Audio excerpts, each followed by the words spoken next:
भगवते प्रसादो जोष्णा प्रसादान्न गति कुतोऽपि ध्येयं स्तुवं स्तस्य यशस्त्रिछन्दं वन्दे गुरो श्रीचरुणारविन्दं गौरकृपा घनीभूतं प्रभुं श्रीहरिनन्दनं मम जीवन सर्वस्वं भक्त्या नौमि पुनः पुनः राधा कृपामयं वपुं श्रीगुरुदिनतारकं प्रभुं श्रीगौरगोपालं भक्त्या नौमि पुनः पुनः अजानुलम्बित कीर्तनैकपितरो कमलायताक्षो शक्ति प्रदानाय गदाधरो नमस्तुते प्रणमामि श्रीवासं तमाद्यं पंडितं मुदा श्रीगौरांग कृपापात्रं कीर्तनानन्दमानसं गौरी प्रेम प्रदाभैव सर्वत्र समदर्शिने नारायण सुताय च श्रीमन्नरहरये नमो बर्हापीडविरामं मृगमदतिलकं कुण्डलाक्रान्तकण्डं कञ्जाक्षं कुम्भकण्ठं स्मेतशुभगमुखं सादरेणस्तवेनुं श्यामं शान्तं त्रिभंगं रविकरो वसनभूषितं वैजयन्त्या वन्दे वृन्दावनस्थयुवतिशतवृतं ब्रह्मगोपालवेशं नमो नलिननेत्राय वेणुवाद्य विनोदिने राधाधर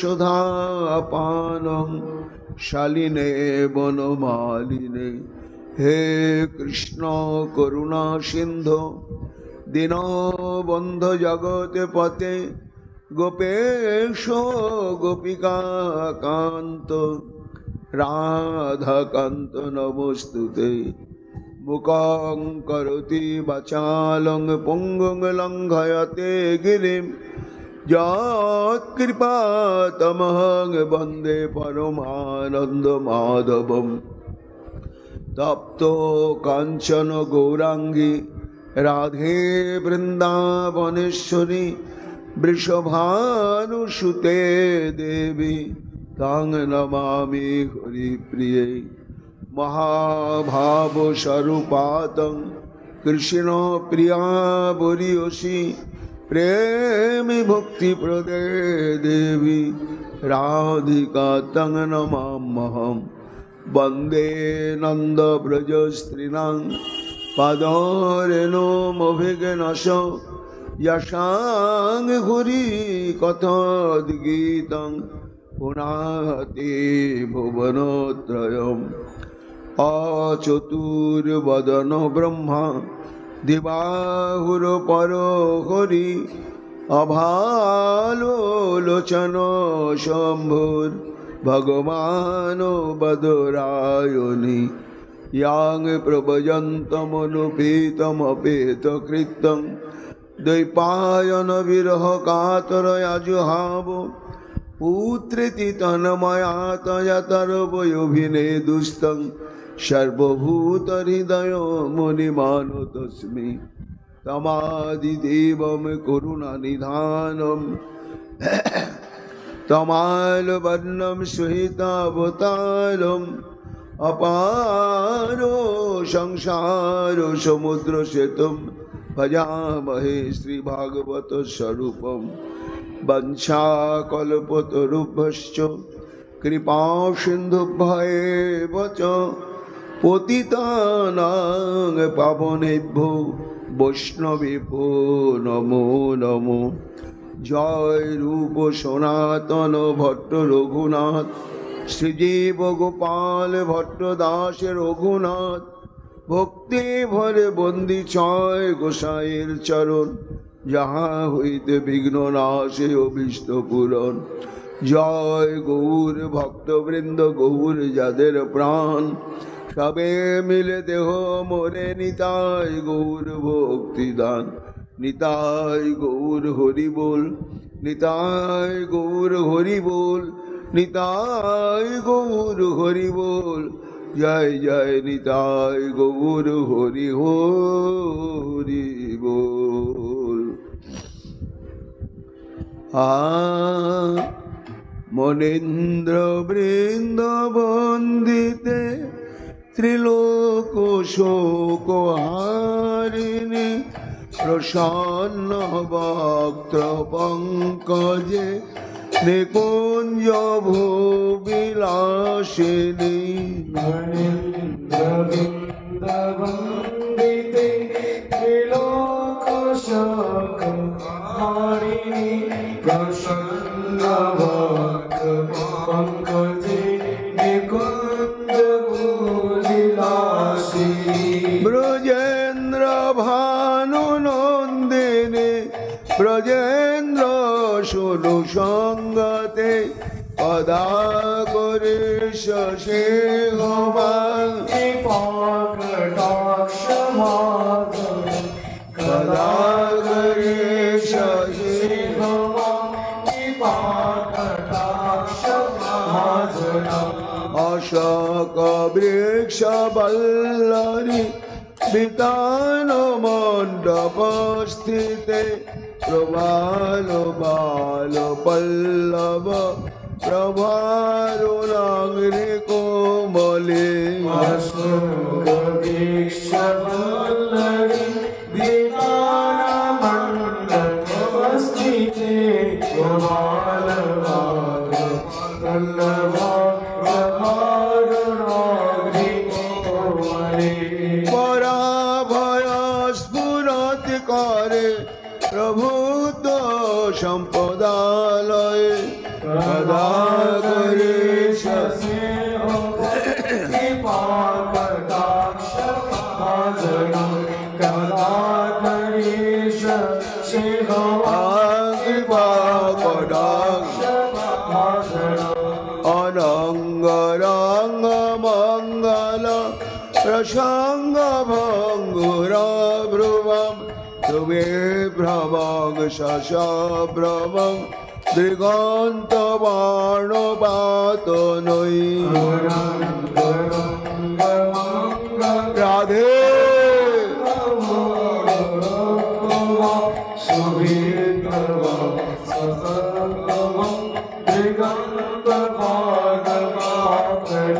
নিরন্তরং বশীকৃত প্রকৃত নন্দ নন্দনে, কদা করে শশী কৃপা কটাক্ষ ভাজন, কদা করে শশী কৃপা কটাক্ষ ভাজন। তড়িৎ সুবর্ণ চম্পক প্রদীপ্ত গৌর বিগ্রহে, মুখ প্রভা পরাস্ত কোটি শারদেন্দু মণ্ডলে। সুবর্ণ চম্পক প্রদীপ্ত গৌর বিগ্রহে, মুখ প্রভা পরাস্ত কোটি শারদেন্দু মণ্ডলে। বিচিত্র চিত্র সঞ্চারত চকর সবলোচনে, কদা করে শশী কৃপা কটাক্ষ ভাজন, কদা করে শশী কৃপা কটাক্ষ ভাজন। মদন মদাতি যৌবনে প্রমদ মানমণ্ডিতে, প্রিয়ানুরাগ রঞ্জিতে, কলাবিলাস পণ্ডিতে। মদনাতি যৌবনে প্রমোদমান পণ্ডিতে, প্রিয়ানুরাগ রঞ্জিতে, কলাবিলাস পণ্ডিতে। অনন্য ধন্য কুঞ্জরাজ কাম করে সজে ভবাগি বাগন সদা করে সজে ভবাগি অশেষ হাব ভাব ধীর হীরাহার ভূষিতে প্রভূত সাধু কুম্ভ কুম্ভ কুম্ভে কুম্ভ সুস্থনে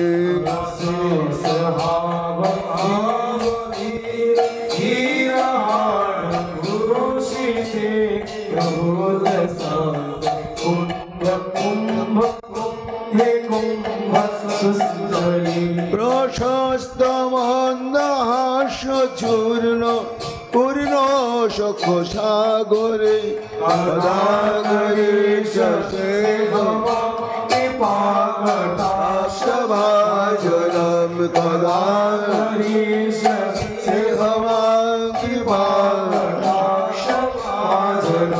মৃণাল বাল বল্লরি তরঙ্গ রঙ্গর দোলতে লতাগ্র চলাশলোল নীল রচনাবলোকনে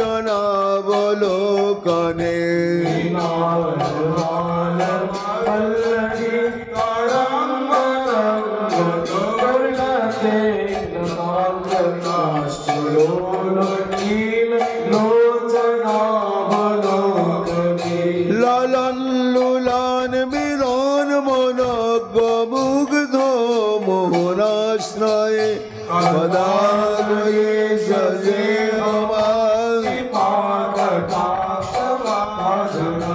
সদাগরে সজে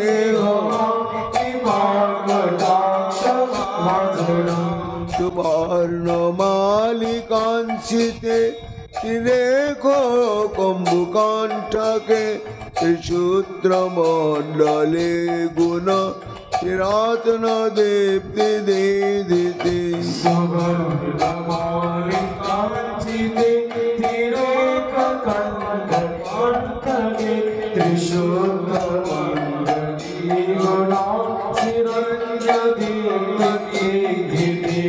ললন লুলন মিলন মনজ্ঞ মুগ্ধ মোহনাশ্রয়ে সদাগরে সজে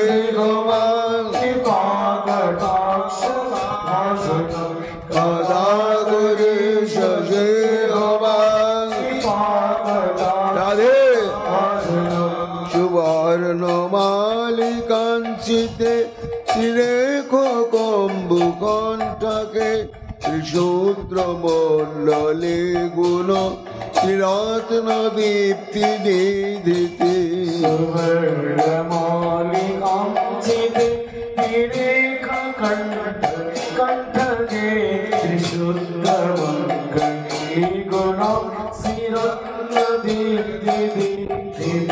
সলোল নীল কুন্তলে প্রসূন্ন গুচ্ছ গুম্পিতে সদাগরে সজে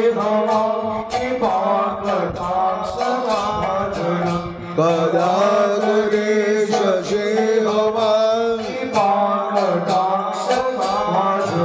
নিতম্ব বিম্বলাম্ব মান পুষ্পম কলা গুণে প্রশস্ত রত্ন কিঙ্কিনি কলাপ মধ্য মঞ্জুলে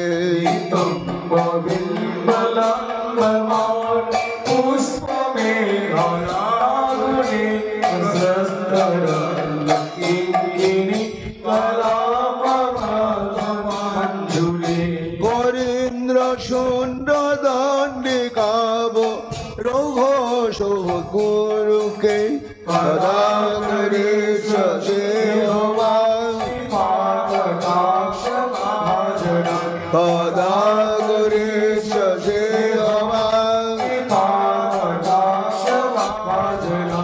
অনেক মন্ত্রনাদ মঞ্জু নুপুর রবস্খলত সমাজ রাজহংস বংশ নিকনাতি গৌরবে মন্ত্রনাদ মঞ্জু নুপুর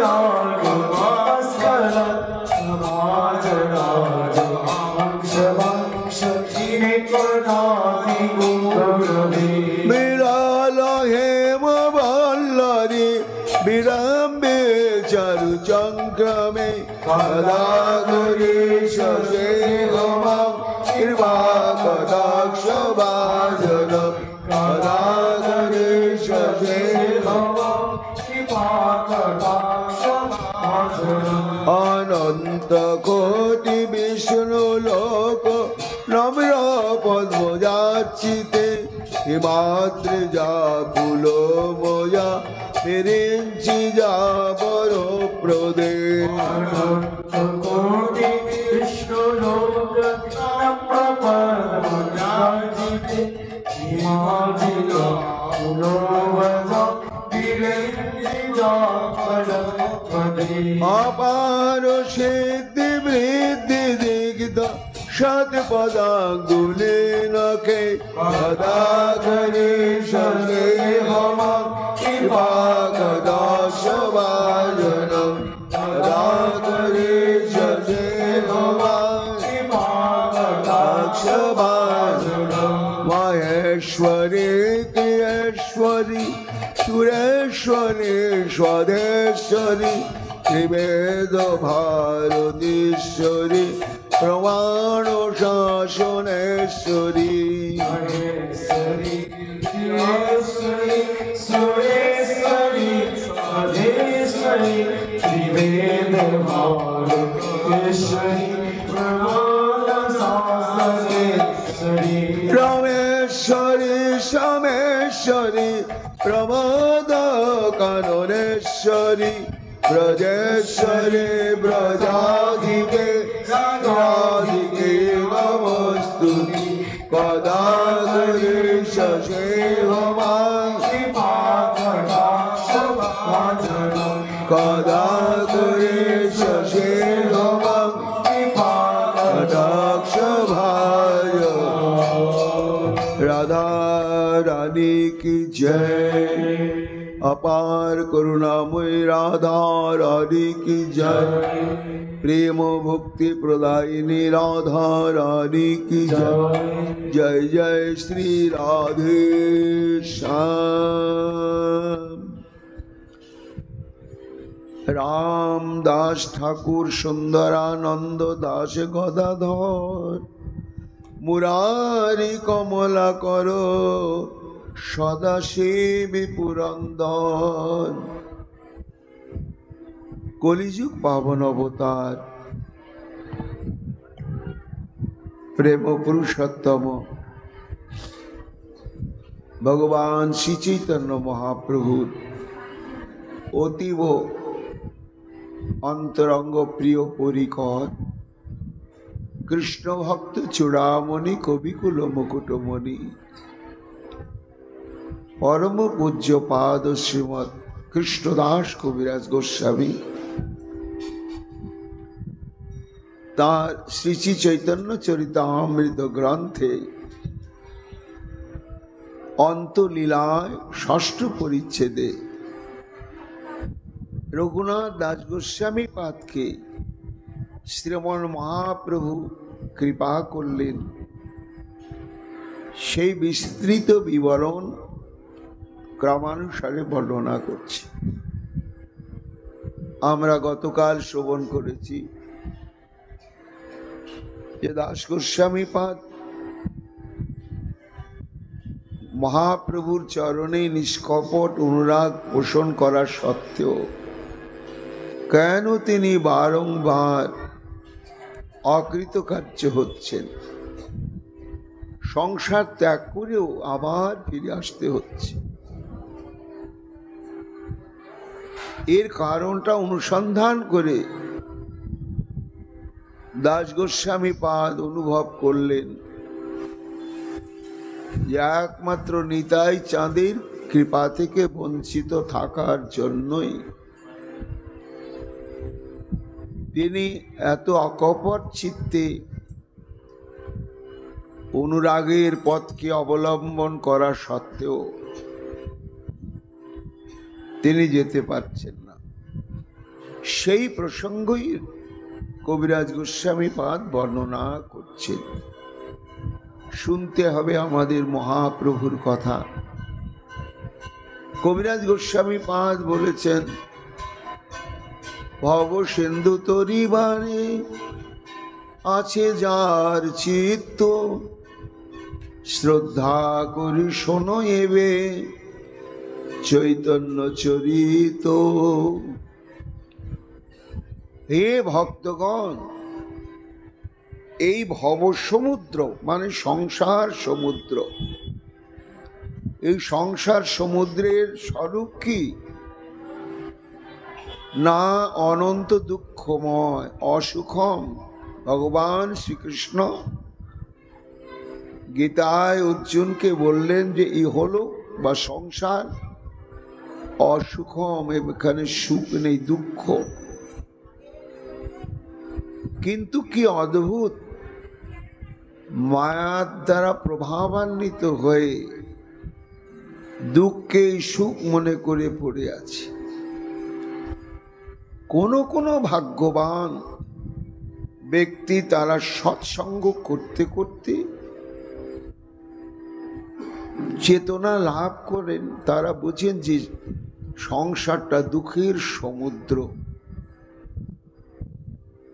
তাহলে সমুদ্রকে পার হওয়া যাবে কি করে? পার হওয়ার উপায় কি না, উপায় অনুসন্ধান করতে করতে জানা গেল মহাজন বাণীতে যে শ্রদ্ধা করি শোনো এবে চৈতন্য চরিত। অর্থাৎ আসন প্রাণায়াম প্রত্যাহার ধারণা ধ্যান বা ব্রহ্ম অনুধ্যানাদি নয়, এই ভব সমুদ্রকে অতিক্রম করার সহজতম পথই হচ্ছে শ্রদ্ধা করি শোনো এবে চৈতন্য চরিত। শ্রদ্ধার সঙ্গে, শ্রদ্ধা শব্দে কি বুঝায় না, শ্রদ্ধা শব্দে কবিরাজ গোস্বামী পাদ বলেছেন, শ্রদ্ধা শব্দে বিশ্বাস কহে সুদৃঢ় নিশ্চয়, কৃষ্ণ ভক্তি কইলে সর্বকৃত্য হয়। অর্থাৎ বিশ্বাস নয়, দৃঢ় বিশ্বাস নয়, সুদৃঢ় বিশ্বাস, একেই বলা হয় শ্রদ্ধা। তো কার প্রতি সুদৃঢ় বিশ্বাস? নামের প্রতি, গুরু বৈষ্ণবের প্রতি, ধামের প্রতি, শ্রী ভগবানের প্রতি, শাস্ত্রের প্রতি। এই বিশ্বাস করতে হবে কি না, শাস্ত্র বলে দিয়েছেন যে হে ভব সমুদ্রে নিমজ্জিত দুঃখে জর্জরিত জীবগণ, যদি ভব সমুদ্রকে অতিক্রম করতে ইচ্ছা হয় তাহলে একটা নৌকো আছে, সে নৌকোতে তুমি ওঠো। অর্থাৎ নৌকোকে অবলম্বন করো। সেই নৌকোটার পরিচয় কি না, সেই নৌকোটার পরিচয় হচ্ছে আমার গৌর গোবিন্দের লীলা কথা। শ্রদ্ধা করি শোনো এবে চৈতন্য চরিত। অর্থাৎ ব্যাধিগ্রস্ত ব্যক্তি কোনো অভিজ্ঞ ডাক্তারের কাছে যখন যায় তখন তার প্রথম একটা বিশ্বাস হয়, ইনি নামী ডাক্তার, আমার পরিচিত অনেক লোকেরই ব্যাধি সারিয়েছেন, কাজে এর কাছে গেলে আমি ব্যাধি মুক্ত হবই হব। এ একটা প্রথম বিশ্বাস। দ্বিতীয় বিশ্বাস কি না, ডাক্তারবাবু যখন পরীক্ষা নিরীক্ষা করে ঔষধটা প্রদান করলেন তখন আবার দ্বিতীয় বিশ্বাস যে এত নিবিড়ভাবে পর্যবেক্ষণ করে পরীক্ষাদি করে ডাক্তার ওষুধ দিলেন, এই ওষুধে আমি নিশ্চয় সেরে উঠব। তা জড় জাগতিক ক্ষেত্রে যদি এই বিশ্বাসটা না থাকে তাহলে হয় না। এই জন্য কবিরাজ গোস্বামী পাদ বলছেন পারমার্থিক জগতেও একই সিদ্ধান্ত। বিশ্বাস নিতে হবে যে আমি দুঃখময় সংসার সমুদ্রকে অতিক্রম করতে ইচ্ছা করেছি, তাহলে আমার জন্য উপায় কি? বলে উপায় হচ্ছে যে তুমি বিশ্বাসের সঙ্গে, অর্থাৎ আমার গৌর গোবিন্দের লীলা কথা শ্রবণ করলেই অনায়াসে ভবসাগর পার হয়ে মধু বৃন্দাবনে পৌঁছে যাওয়া যাবে। এই যে শাস্ত্রবাণী, মহাজন বাণী, এটাকে বিশ্বাস করে বুকে নিয়ে ধৈর্য সহকারে বুঝতে পারো না পারো, মিষ্টি লাগুক না লাগুক, তবুও শ্রদ্ধা করে শোনো এবে চৈতন্য চরিত। কেননা এটি ভাগবতের সিদ্ধান্ত। দ্বাদশ স্কন্ধে ভাগবত যখন অন্তিম অবস্থায়, তখন সুকমণি বলছেন মহারাজ পরীক্ষিতকে যে মহারাজ, সংসার সিন্ধুম অতি দুস্তর মুক্তি তীর্ষ নান্য প্লব ভগবত পুরুষোত্তমস্য লীলা কথা রস নিষেবনম অন্তরেণ পুংস ভবেদ বিবিধ দুঃখ দবাদিতস্য। এই সংসার সমুদ্র, শেষ নাই। স্বপ্ন দেখেই যাচ্ছি, এটার পর এটা করবো, এটা করে তারপরে নিশ্চিন্তে হরি ভজন করব, কখনোই শেষ হবে না। তারপরে হতে হচ্ছে অতি দুস্তর, পার হওয়া যায় না। এমনি তো পার হওয়া যাবেই না। দান, ধ্যান, ব্রত, তপস্যা, যজ্ঞ, এগুলোকে অবলম্বন করে কি সংসার সমুদ্র পার হওয়া যাবে? বলে তাও যাবে না। এই সংসার সমুদ্র পারে যাওয়ার যদি কেউ ইচ্ছা করেন, উত্তিতীর্ষ অর্থাৎ উত্তরণ ইচ্ছুক, তার নান্য প্লব ভগবত পুরুষোত্তমস। প্লব শব্দে নৌকা, পুরুষোত্তম হচ্ছেন আমার গৌর গোবিন্দ।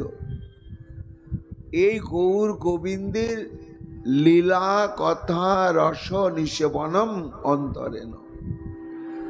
নিষেবন শব্দে হচ্ছে শ্রবণ, কীর্তন এবং স্মরণ, শ্রদ্ধার সঙ্গে এগুলো অঙ্গ অনুশীলন করাকেই বলা হচ্ছে নিষেবন।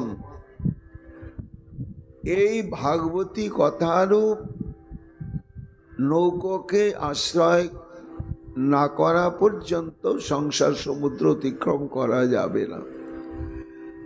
এই জন্য সহজ পথ হচ্ছে, বোঝাবুঝির দরকার নাই, শুনতে হবে, বিশ্বাস নিয়ে একাগ্র চিত্তে শ্রবণ করে যেতেই হবে। কবিরাজ গোস্বামী পাদ বলছেন ভক্তগণ,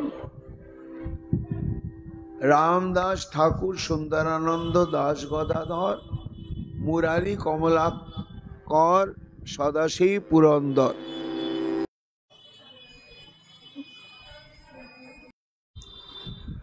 আমরা গতকাল শ্রবণ করেছি যে লোকনাথ দাস গোস্বামী বুঝতে পারলেন যে নিতাই চাঁদের কৃপা ব্যতিরেকে কখনো চাঁদ, এবং দণ্ড দিলেন যে আমার সঙ্গে যত ভক্তগণ আছেন এবং আসবেন সবাইকে তুমি উত্তমভাবে দধি চিড়া ভোজন করাবে। আনন্দ আর ধরে না। আহা, এই দণ্ডই তো দণ্ড, দণ্ড না হলে হয় না। দণ্ড শব্দে শাস্তি, আবার দণ্ড শব্দে লাঠি, এই দুটোই আমাদের ভজনের ক্ষেত্রে প্রয়োজন আছে। এইবার আয়োজন হয়ে গেল, সব দ্রব্যাদি এসে গেল এবং বিশাল বিশাল মৃৎ পাত্র, তারপরে মালসা, সেগুলোকে সুসজ্জিত করে যথাবিহিতভাবে সাজানো হলো। এইবার ভোজনে বসছেন নিতাই চাঁদ, আর ঘিরে যারা বসেছেন নিতাই চাঁদের কাছাকাছি, এরা হচ্ছে নিতাই চাঁদের নিত্য অন্তরঙ্গ সঙ্গী।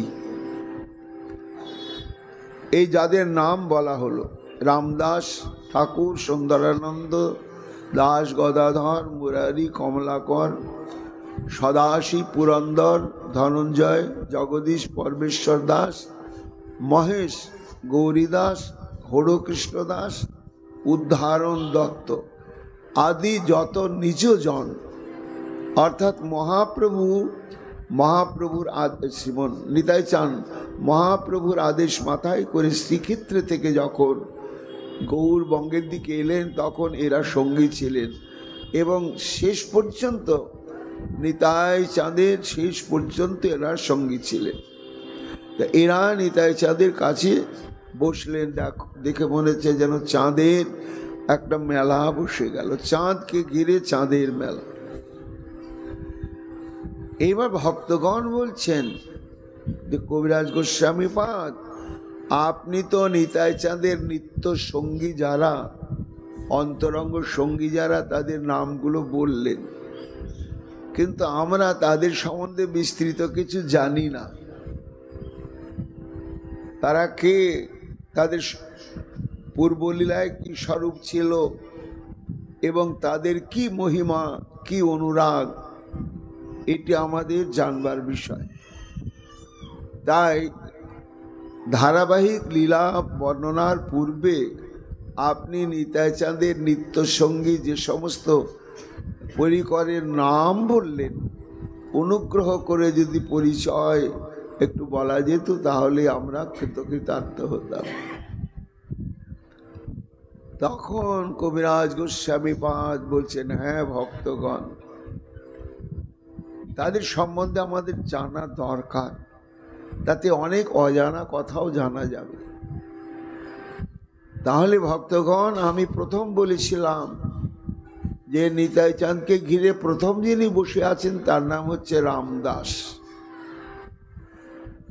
তার মানে রামদাসই বুঝতে হবে নিতাই চাঁদের অত্যন্ত প্রিয়জন। কে রামদাস, কি তার মহিমা, এবং এই লীলায় যিনি রামদাস, ব্রজলীলায় তিনি কে ছিলেন, এটা আমাদের জানার বিষয়। সেই সম্পর্কে বলা হচ্ছে কবিরাজ গোস্বামী পাদ যে, হে ভক্তগণ, এই রামদাসের পুরো নাম হচ্ছে অভিরাম ঠাকুর।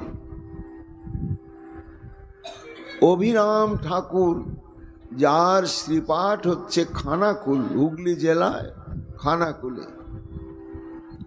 সেখানে তার সেবিত গোপীনাথ, প্রকটিত বিগ্রহ গোপীনাথ রয়েছেন এবং তিনি দ্বার পরিগ্রহ করেছিলেন। তার সহধর্মিণীর নাম হচ্ছে মালিনী দেবী। সেই সম্পর্কে ভক্তি রত্নাকর কি বলছেন এই অভিরাম ঠাকুর সম্পর্কে?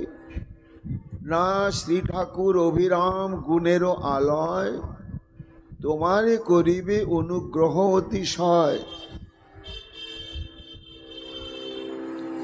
অভিরাম গোস্বামীর প্রতাপ প্রচন্ড, যারে দেখি কাঁপে সদায় দুর্জয় পাষণ্ড। শ্রীনিবাস আচার্য প্রভু অভিরাম ঠাকুরের কৃপাশীর্বাদ নেওয়ার জন্য আগ্রহী হয়েছিলেন। সেই সময় তখন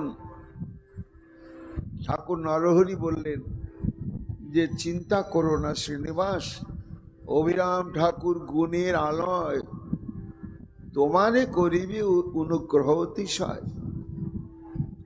অভিরাম গোস্বামীর প্রতাপ প্রচন্ড, এত তার প্রভাব, যারে দেখি কাঁপে সদায় দুর্জয় পাষণ্ড। কেমন আবেশে থাকেন তিনি? নিত্যানন্দ আবেশে উন্মত্ত নিরন্তর, জগতে বিদিত যার কৃপা মনোহর। সর্বশাস্ত্রে পণ্ডিত পরম মনোরম, নিত্য গীত বাদ্যে বিশারদ নিরূপম। অভিরাম ঠাকুর যেমন নাচতে পারতেন, তেমনি গাইতে পারতেন এবং বাজাতে পারতেন। প্রভু নিত্যানন্দ বলরামের ইচ্ছাতে করিল বিবাহ বিজ্ঞ বিপ্রের গৃহেতে।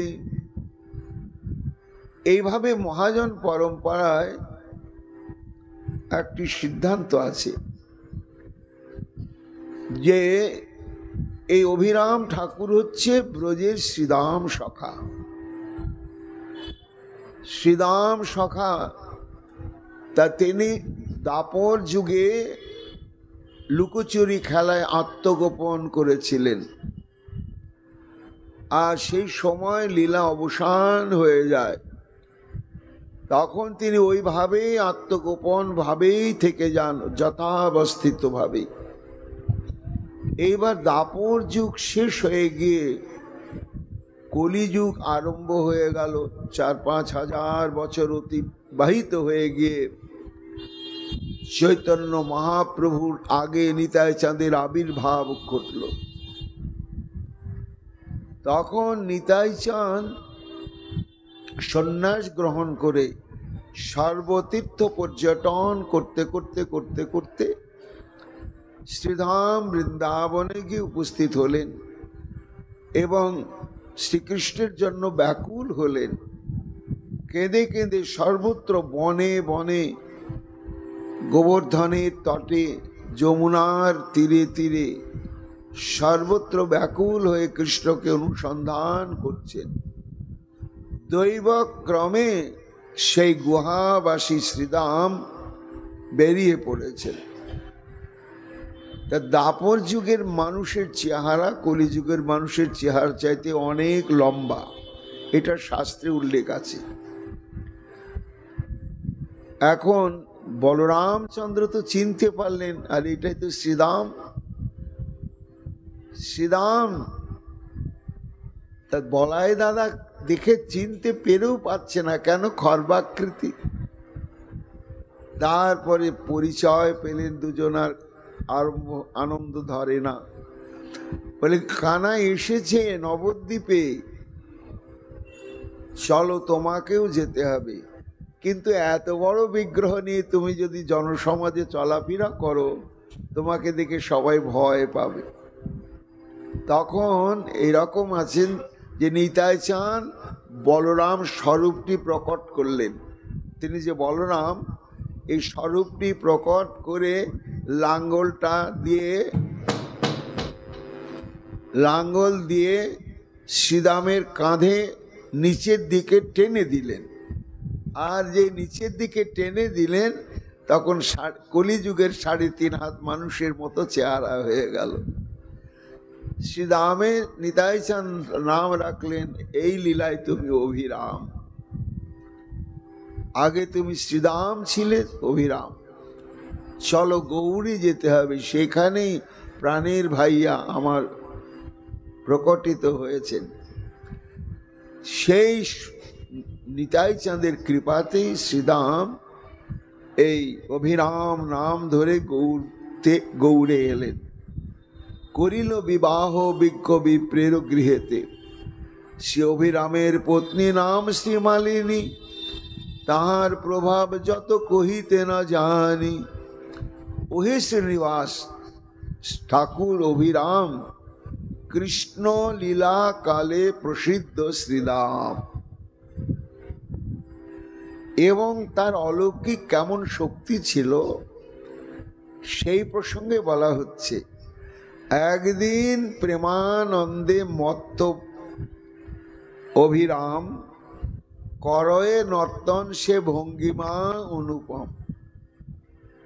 লীলার আবেশে আনন্দে নৃত্য করছেন, সক্ষ রসাবেশে বংশী বাজাইতে চায়, ইতি উতি ফিরে নিজ বংশী নাহি পায়। পূরবের লীলার কথা মনে পড়েছে। এইবার বাঁশি বাজাবেন। আমরা তো জানি কৃষ্ণের বাঁশির কথা, কিন্তু না, বাঁশি এবং শিঙ্গা অন্যান্য সখাদেরও ছিল, প্রত্যেকেরই ছিল, কিন্তু কৃষ্ণের বাঁশিটি অনন্য সাধারণ, তার মহিমাই সর্বশাস্ত্রে প্রচারিত হয়েছে। এখন বাঁশি বাজাতে মন হয়েছে, ইতিকুত তাকাচ্ছেন, ইতি উতি ফিরে নিজ বংশী নাহি পায়, শতাধিক লোকে যারে নারে চালাইতে, হেন কাষ্ঠে বংশী করি ধরিলেন হাতে, নিতাই গৌর হরি বল। হঠাৎ দেখছেন একটা গাছের গুড়ি পড়ে আছে, সেটা এত ভার যে 100 জন লোক যদি ধরাধরি করে তবে সেটাকে তুলতে পারবে। সেটাকে লীলার ছলে অভিরাম ঠাকুর একেবারে 2 হাত দিয়ে তুলে বাঁশির মতো ধারণ করে ধ্বনি করতে লাগলেন। তাহা দেখি সবে মহা বিস্মিত হইলা, মধ্যে মধ্যে ওইসে যার অলৌকিক লীলা। এবং তার একটা চাবুক ছিল,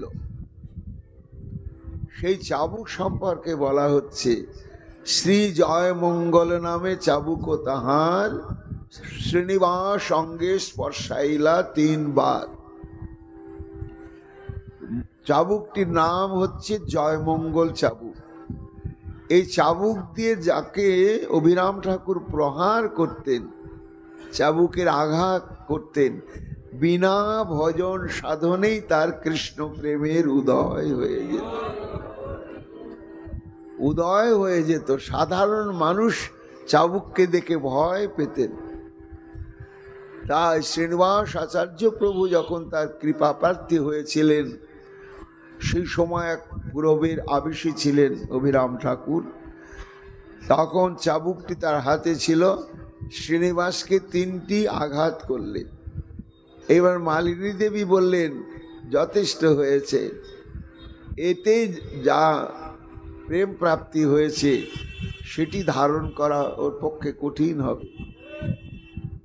তাই মনের উল্লাসে সে চাবুক স্পর্শাইয়া খল খল হাসে শ্রীবাসে কিছু কইয়া, প্রেমাবেশে পুনঃ পুনঃ চাবুক স্পর্শাইতে, শ্রী মালিনী দেবী আসি ধরিলেন হাতে। মালিনী কহে, ধৈর্য ধরহ গোসাই, কইলা অনুগ্রহ যে তাহার সীমা নাই। আর তুমি চাবুক স্পর্শ করিও না। কেন? তাতে যা প্রেম প্রাপ্তি হয়েছে এটি ওর সাধ্যের অতীত। শ্রীনিবাস বালক নারীবে স্থির হইতে, প্রেমে মত্ত হইলে কার্য সাধিবে কি মতে। ওইছে পরস্পর কহি প্রসন্ন হিয়ায়, দোহে হস্ত ধরে শ্রীনিবাসের মাথায়।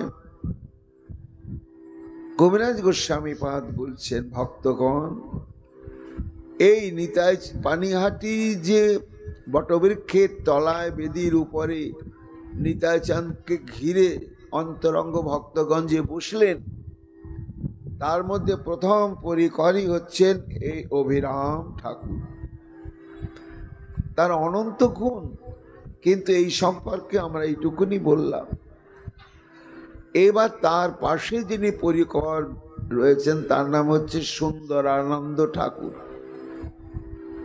এই সুন্দরানন্দ ঠাকুরকে না, অভিরাম ঠাকুর যেমন বৃন্দাবনের শ্রীদাম সখা, তেমনি সুন্দরানন্দ ঠাকুর হচ্ছে সুদাম সখা, নিত্যানন্দের পরিকর এবং নিত্যানন্দের শাখার অন্তর্ভুক্ত।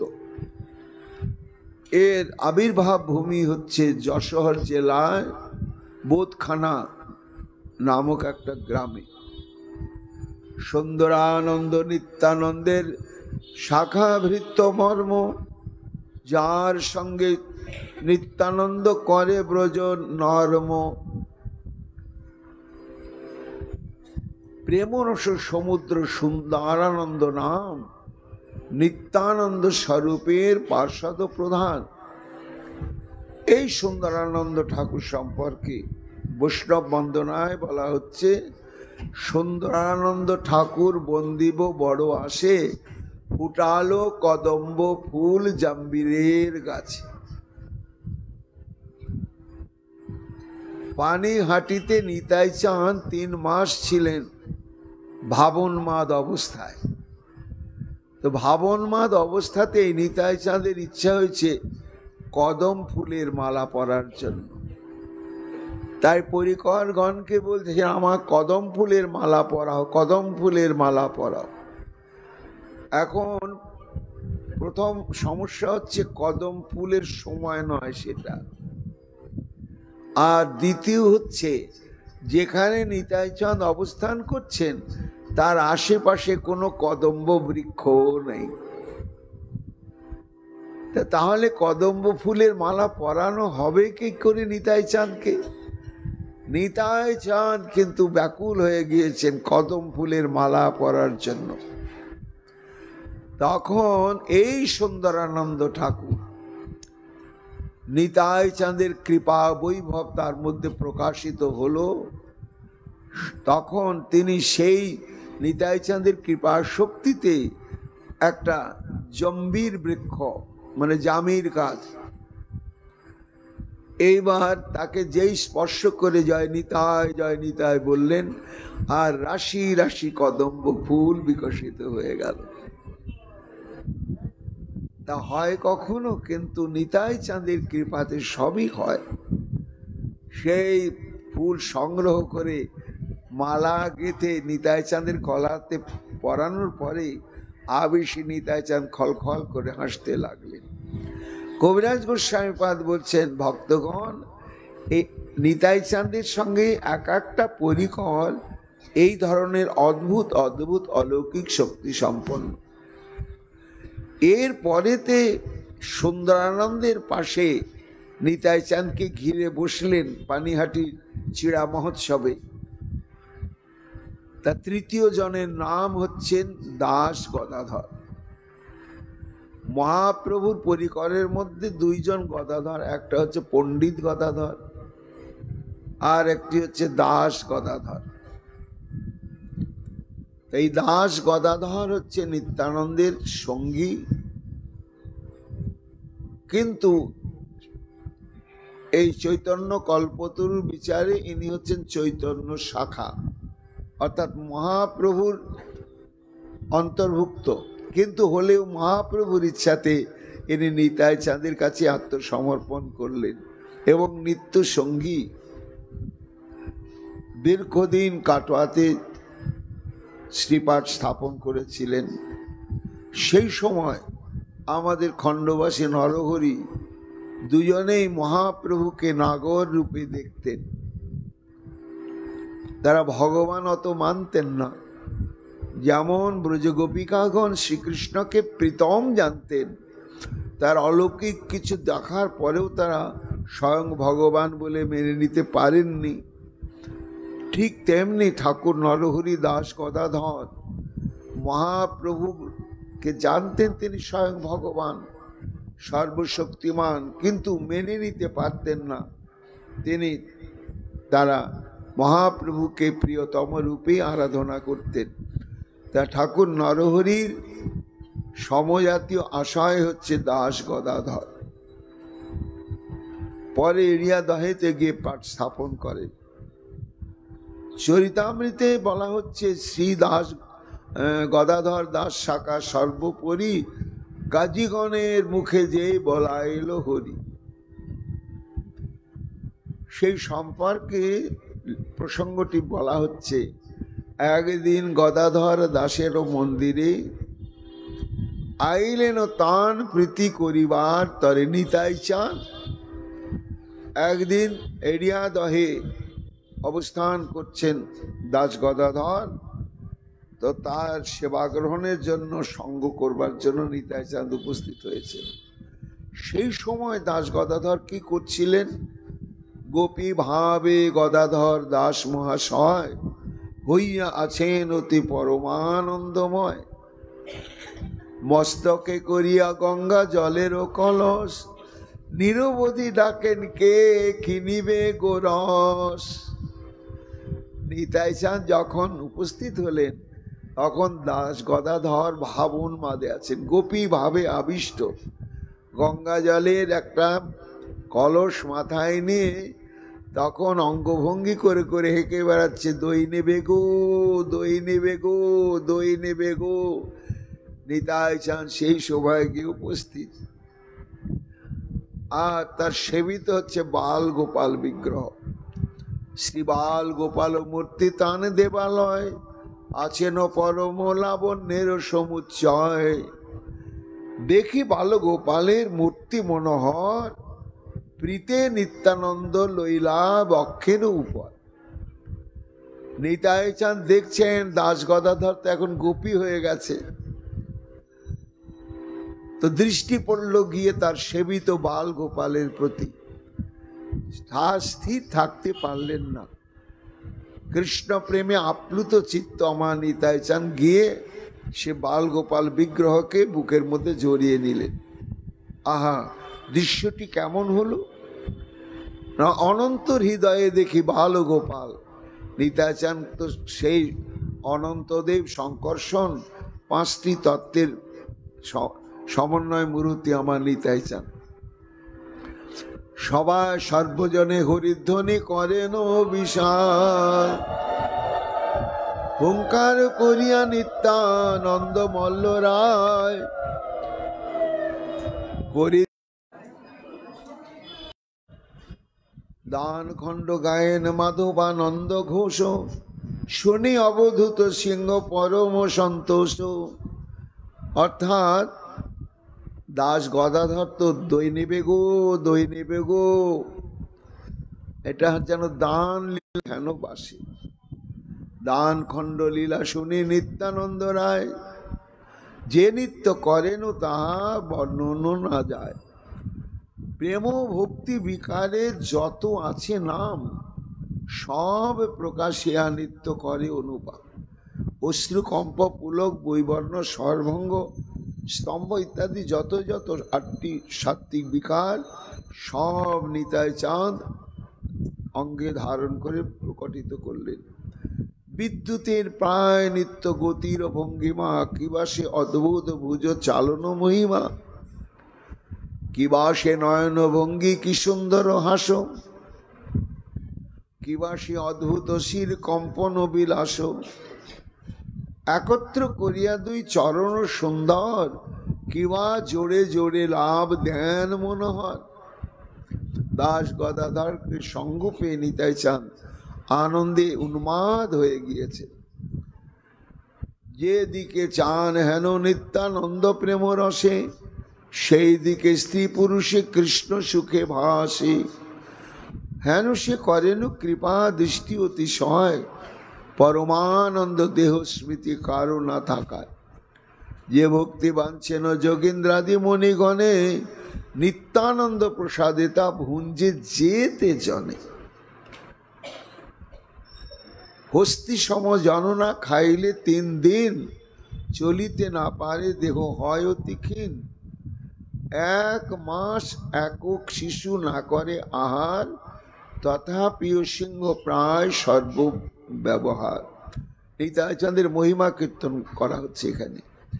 অর্থাৎ এখানে বলছেন কবিরাজ গোস্বামী পাদ, বলিষ্ঠ হাতি কত বড় তার চেহারা, আর তার গায়ে কত বড় শক্তি, বড় বড় গাছ উপড়ে দেয়। কিন্তু সে হাতিটাকে যদি 3 দিন খেতে না দেওয়া হয়, তো অত বলবান হাতি আর কিন্তু তার বল প্রকাশ করতে পারে না। এটা একটা স্বাভাবিক ধর্ম। কিন্তু এটি চৈতন্য ভাগবতে আছে। 1 মাস নিতাই চাঁদ যখন শ্রীক্ষেত্র থেকে পানিহাটিতে এসে সংকীর্তন আনন্দ শুরু করেছিলেন, তখন দিন রাত 1 মাস নিতাই চাঁদের সঙ্গে যারা ছিলেন, শিশু, বালক, কিশোর, যুবক এবং প্রৌঢ় ব্যক্তিগণ, তাদের 1 মাস আহার গ্রহণ করে নাই। আহার গ্রহণ করে নাই, তাদের শরীরে কোনো দুর্বলতাও ছিল না, কোনো ক্লান্তি ছিল না, কোনো অবসাদও ছিল না। ওইভাবেই তারা দিন রাত উচ্চস্বরে নাম করতেন আর নৃত্য করতেন। তাই 1 মাস 1 শিশু না করে আহার, তথাপি সিংহ প্রায় সর্বব্যবহার। হেন শক্তি প্রকাশেন নিত্যানন্দ রায়, তথাপি না বোঝে কেহ চৈতন্য মায়ায়। এই মতো কতদিন প্রেমানন্দ রসে গদাধর দাসের মন্দিরে প্রভু বসে। এইভাবে এড়িয়া দহতি নিতাইচাঁদ কিছুদিন ছিলেন। বাহ্য নাহি গদাধর দাসের শরীরে, নিরবধি হরি বল বোলায় সবারে।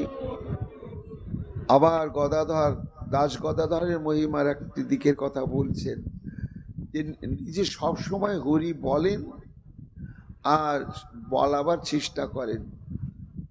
সবাই হরি বললে তার খুব আনন্দ হয়, সুখ হয়।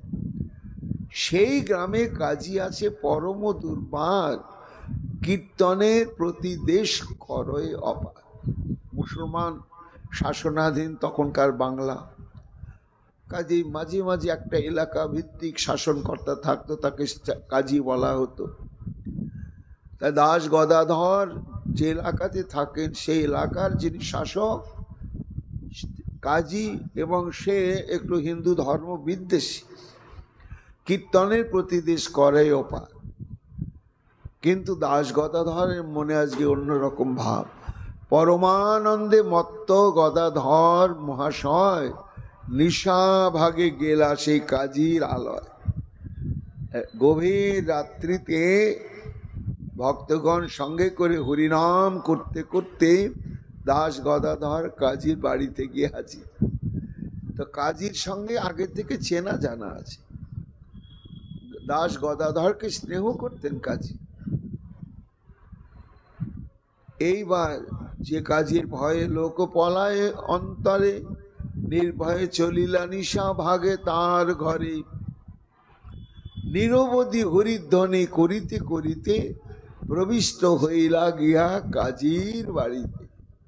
গভীর রাত্রিতে একেবারে গলা ছেড়ে হরি বল হরি বল হরি বল বলতে বলতে কি উপস্থিত।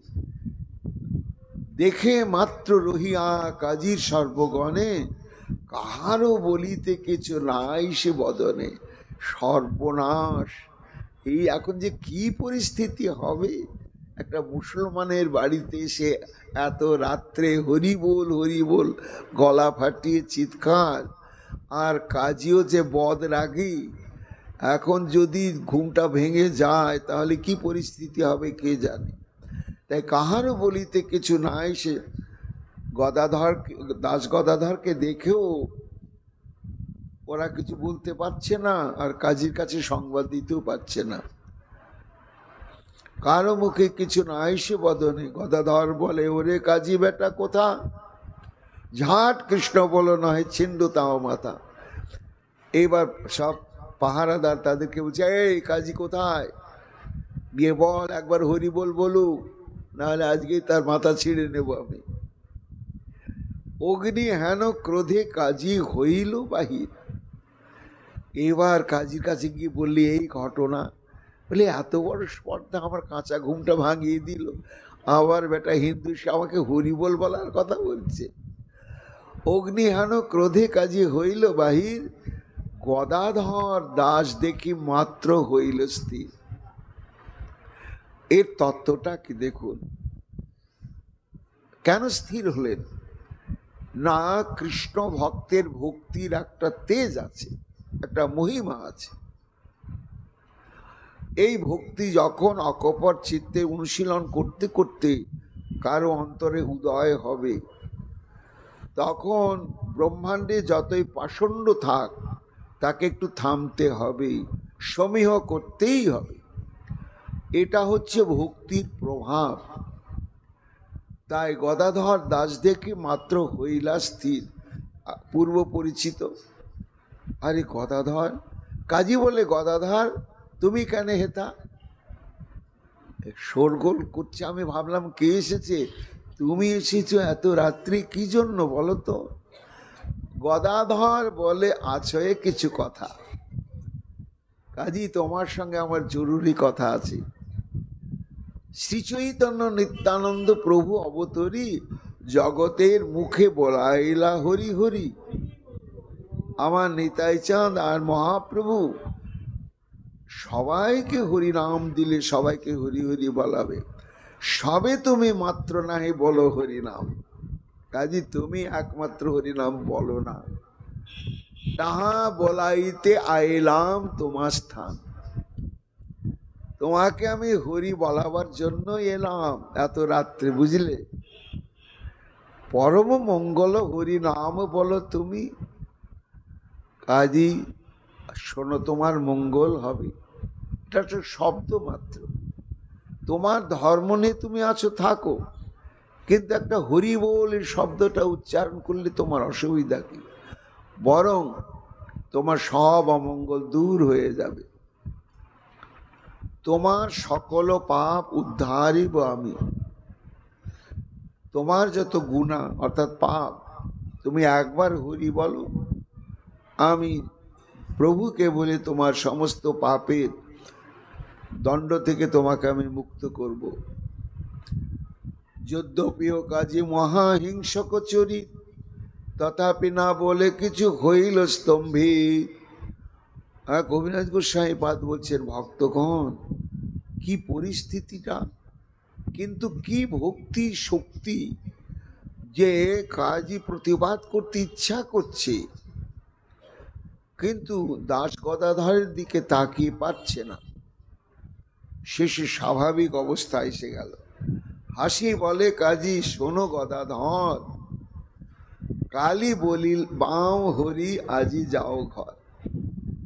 ঠিক আছে ঠিক আছে, এত রাত্রে তুমি এসেছো, তা আমি তোমাকে কথা দিলাম আগামীকাল আমি হরি বলবই, আগামীকাল আমি হরি বলবই, তুমি নিশ্চিন্তে থাকো, এত রাত্রে তুমি যাও, কথা দিলাম তোমাকে, তুমি আমার প্রতি রুষ্ট হইও না।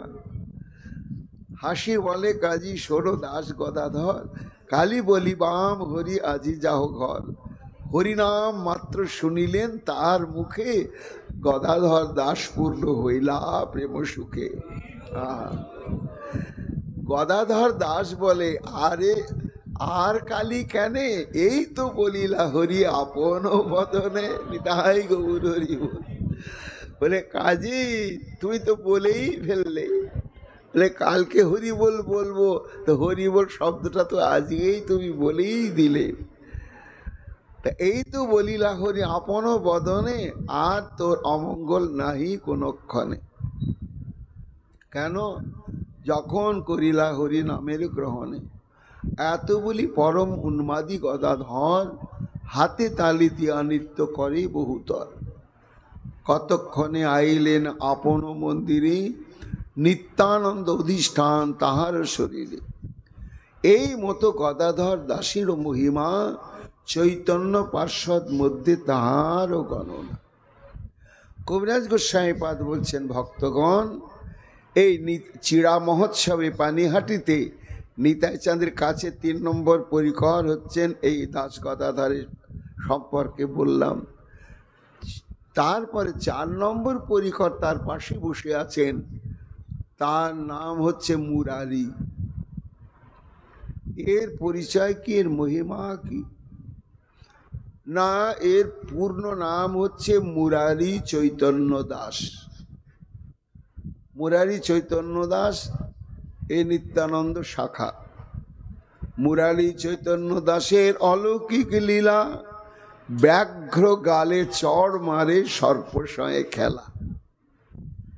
এই সব পরিকর গণ তারা দিনকে রাত, রাতকে দিন করতে পারতেন। বাহ্য নাহি শ্রী চৈতন্য দাসের শরীরে, ব্যাঘ্র তাড়াইয়া যায় বনের ভিতরে। কখনো চড়েন সেই ব্যাঘ্রের উপরে, কৃষ্ণের প্রসাদে ব্যাঘ্র লঙ্ঘিতে না পারে। মহা অজগর সর্প লই নিজ কোলে, নির্ভয়ে চৈতন্য দাস থাকে কুতুকলে। ব্যাঘ্রের সহিত খেলা খেলেন নির্ভয়, হেন কৃপা করে অবধূত মহাশয়।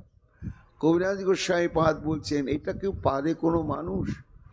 নিতাই চাঁদের কৃপা ছাড়া বাঘের সঙ্গে খেলা করা, সর্পের সঙ্গে খেলা করা, এটা কি ভাবা যাবে কখনো? সেবক বৎসল্য প্রভু নিত্যানন্দ রায় ব্রহ্মার দুর্লভ রস ইঙ্গিতে সুধা। এ হচ্ছে ভক্তির প্রভাব এবং নিতাই চাঁদের কৃপার প্রভাব। চরিত সুধায় পূজ্যপাদ রামদাস বাবাজি মহারাজের গুরুদেব রাধারমন চরণ দাস বাবাজি, তার অদ্ভুত একটা জীবনের মধ্যে কিছুটা এই ধরনের ঘটনা আছে। তার তো হিতাহিত জ্ঞান ছিল না, দিকবিদিক জ্ঞান ছিল না। কীর্তন নিয়ে চলছেন, তো সঙ্গে যারা ছিলেন তারাও তাদের শীত গ্রীষ্ম ক্ষুধা পিপাসা ভয় কিচ্ছু ছিল না। 5-7 জন তে নিতাই গো রাধে শ্যাম করতে করতে কোথায় জঙ্গল সারাদিন চলতে চলতে গভীর জঙ্গলে প্রবেশ করেছে। সবার ক্ষুধা পেয়ে গিয়েছে, ভয়ে কিছু বলতেও পারছেন না। কোন দিকে যাচ্ছেন, কোথায় যাবেন তার কোনো মাথা মুন্ডু নেই। তো গভীর জঙ্গলের মধ্যে ঢুকে তখন সঙ্গীদের তাকে দেখছে খিদে পেয়েছে, ও চলো চলো একটু এগোয়। ছোট্ট একটা জলাশয়, তার পাশে একটা জরাজীর্ণ ইটের স্তূপ দিয়ে তৈরি একটা মন্দিরের মতো। তখন বললো এখানেই বিশ্রাম দাও, কীর্তন তোমরা হাত পা চোখ মুখ ধুয়ে দেখো তো ওখানে একটা প্রদীপ জ্বলছে, কি আছে? তা গিয়ে দেখছে যে হ্যাঁ একটা জরাজীর্ণ মন্দিরই বটে, ভেতরে প্রদীপ জ্বলছে আর শাল পাতা দিয়ে কি সব ঢাকা আছে। তা তুলে দেখছে একেবারে ঈষদ উষ্ণ খিচুড়ি আর তুলসী মঞ্জুরি দেওয়া আছে প্রসাদ। তখন বলছেন বাবাজি মহারাজ দেখো নিতাই চাঁদের অশেষ কৃপা, যাও তোমরা সবাই মিলে নিয়ে এসো, সবাই আমরা মিলে ভোজন করি। এখন মহাপ্রসাদ তো ভোজন হলো, রাত্রিটা তো জঙ্গলের মধ্যে থাকতে হবে, আর চারিদিক থেকে নানা হিংস্র জন্তুর আওয়াজও আসছে। সঙ্গীগণের মধ্যে খুব একটা আতঙ্ক, ঘুমানো যাবে না আর বেরিয়েও যাওয়া যাবে না, কি করা হবে? তোমরা এখানে একটু বিশ্রাম করো, আমি আসি। বাবাজি মহারাজ গভীর অরণ্যে কোথায় চলে গেলেন অন্ধকারের মধ্যে। বেশ কিছুক্ষণ পরে বক বক করতে করতে আসছেন, 2 হাত দিয়ে ধরে নিয়ে, কি দুটো বাঘের এইখানটায় জুটির কাছে ধরেছেন, ধরে বক বক করতে করতে আসছেন, তোদের কাণ্ডজ্ঞান নেই, আমরা তোদের অতিথি, এই রাত্রিটা তোদের এই আশ্রয়ে জঙ্গলে বসবাস করব, যদি অঘটন ঘটে যায় বদনামটা তোদেরই হবে, তো চল চল পাহাড়ে দিবি চল। এই বলে 2 ব্যাঘ্রকে নিয়ে এলেন, নিয়ে এসে যাতে কোনো অভাবনীয় কিছু অপ্রত্যাশিত ঘটনা না ঘটে তাদের পাহারার দায়িত্ব দিয়ে দিলেন। এবং সারা রাত্রি ব্যাঘ্র 2 ওইখানেই দাঁড়িয়ে থাকলো, পাহারা দিল। আবার ভোর হয়ে গেলেই তারা স্নান আদি করে আবার নাম সংকীর্তন যাত্রায় বেরিয়ে চলে গেলেন। তা নিতাই চাঁদের কৃপাতে হয় না, ব্যাঘ্র সহিত খেলা খেলেন নির্ভয়, হেন কৃপা করে অবধূত মহাশয়। চৈতন্য দাসের আত্মবিস্মৃতি সর্বথা, নিরন্তর কহেন আত্মমন কথা। 2-3 দিন মধ্যে জলেরও ভিতরে থাকেন, কোথাও দুঃখ না হয় শরীরে। এই চৈতন্য দাসের কি নিতাই চাঁদের কৃপা শক্তি, 3 দিন জলের মধ্যেই ডুবে আছেন, উঠছেনই না, কিন্তু তাতেও তার কোনো কষ্ট হয় না।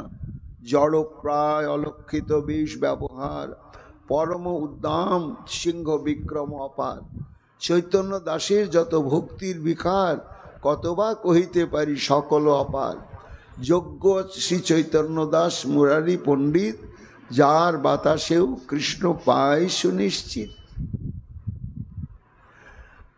এরপরে 4র্থ পরিকরের কথা বলা হলো। 5ম পরিকর ঘিরে বসেছেন পানিহাটির সেই বটতলার বেদির নিচে কমলাকর পিপ্পলাই, নিত্যানন্দ শাখা এবং নিতাই চাঁদের পার্শ্বদ। ইনি পূর্বলীলায় ছিলেন শ্রীকৃষ্ণের মহাবল নামক দ্বাদশ গোপালের অন্যতম গোপাল। এর অলৌকিক লীলা, কমলাকর পিপলায় অলৌকিক রীতি, অলৌকিক প্রেম তার ভুবন বিদিত। এই শ্রীরামপুরে মাহেশ বলে একটি জায়গা আছে, আপনারা সবাই জানেন, যেখানকার রস বিখ্যাত। সেই মাহেশ শ্রীপাঠই হচ্ছে কমলাকর পিপলাইয়ের শ্রীপাঠ। এর জন্মভূমি হচ্ছে সুন্দরবন অঞ্চলে খালিজুলি নামক গ্রামেতে। এইখানে তিনি এই জগন্নাথ দেবের সেবা প্রতিষ্ঠা করেন নাই, কিন্তু দায়িত্ব প্রাপ্ত হলেন। কিভাবে না, ধ্রুবানন্দ বিপ্র নামক একজন পরম ভক্তিমান ব্রাহ্মণ, তিনি শ্রীক্ষেত্রে গিয়েছিলেন। জগন্নাথকে দর্শন করে তার ভক্তিভাব এবং মমত্ববোধ এমন প্রগাঢ় হয়ে গেল, তখন তিনি স্বহস্তে, যেহেতু ব্রাহ্মণ কুলোদ্ভব কোনো অসুবিধা নেই, স্বহস্তে তিনি অন্ন ব্যঞ্জন পরমান্ন ইত্যাদি প্রস্তুত করে জগন্নাথকে সেবা দেবেন। এই প্রস্তাব গিয়ে যখন পুরীর মন্দিরের যিনি সেবার দায়িত্ব অধ্যক্ষ ছিলেন তাকে জানালেন, তখন বললেন না না, এইখানে তাটা চলবে না।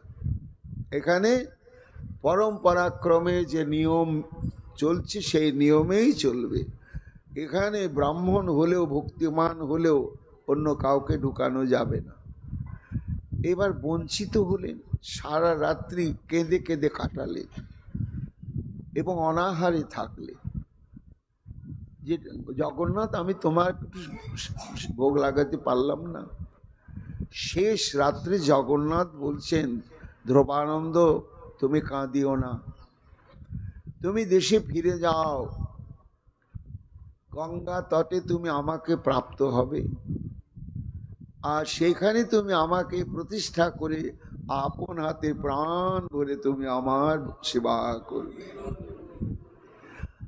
তখন ওই মাহেশ গঙ্গার তীরস্থান, সেইখানে এসে তিনি নাম সংকীর্তন করছেন আর গঙ্গার দিকে তাকিয়ে আছে। তারপরে দেখছেন অদ্ভুতভাবেই তিনটি জগন্নাথ, বলদেব এবং সুভদ্রা বিগ্রহ ভাসতে ভাসতে যেখানে উনি নাম সংকীর্তন করছেন ওই কূলে এসে লেগে গেল। ধ্রুবানন্দের আনন্দ আর ধরে না।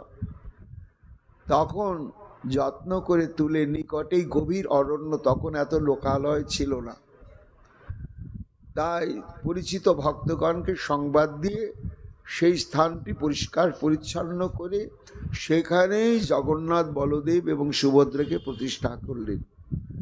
করে রথযাত্রা শুভারম্ভ করলেন। ক্রমে ক্রমে জগন্নাথের মহিমা চারিদিকে প্রচার হতে শুরু করলো। কিন্তু ধ্রুবানন্দের মন বৃন্দাবনের জন্য ব্যাকুল হয়ে গেল। এমন ব্যাকুল হয়ে গেল, তখন জগন্নাথের কাছে কাঁদেন, ঠাকুর তোমাকেও ছাড়তে পারছি না, আর বৃন্দাবনকেও ছাড়তে পারছি না, তা আমি কি করি, একটা যোগ্য সেবক। এমন সময় এই কমলাকর পিপলায় তার উদাসীন হয়ে পরিভ্রমণ করতে করতে সেই স্থানে উপস্থিত হয়ে যান এবং ধ্রুবানন্দের সঙ্গে তার পরিচয় ঘটে। তাকে যোগ্য দেখে, সেও ব্রাহ্মণ কুল, রাঢ়ী শ্রেণী ব্রাহ্মণ কমলাকর পিপলায়, তাকে তখন সেই ভার, জগন্নাথ দেবের ভার অর্পণ করে তিনি শ্রীধাম বৃন্দাবনে চলে যান। মহাবল গোপাল যে ছিল বৃন্দাবনে, কমলাকর পিপলায় সেইখানে। এখানে বলা হচ্ছে যে বৃন্দাবনে কৃষ্ণের যে 12 জন মুখ্য রাখাল বা গোপাল, তাদের মধ্যে মহাবল নামক যে গোপাল, এই গোপালের নামই হচ্ছে কমলাকর পিপলায় গৌর লীলাতে। দিবারাত্র করে রাধাকৃষ্ণ গুণগান, নিত্যানন্দ প্রভু শাখা বৈষ্ণবের প্রাণ। গঙ্গার পশ্চিম তীরে মাহেশে রহিল, জগন্নাথ প্রতিমূর্তি নিত্য সেবা করিল। এরপরে নিতাই চাঁদের কাছে বসেছেন চিরা মহোৎসবের প্রসাদ গ্রহণের জন্য সদাশিব কবিরাজ। এই সদাশিব কবিরাজ থেকে আরম্ভ করে পরপর যারা আরো বসেছেন, আমরা আগামীকাল এদের চরিত্র এবং মহিমার কথা শ্রবণ কীর্তন করব। এখনকার মতো চরিতামৃত প্রসঙ্গ এখানেই বিশ্রাম লাভ করছে। নিতাই গৌর হরি বল, গৌর হরি বল, গৌর হরি।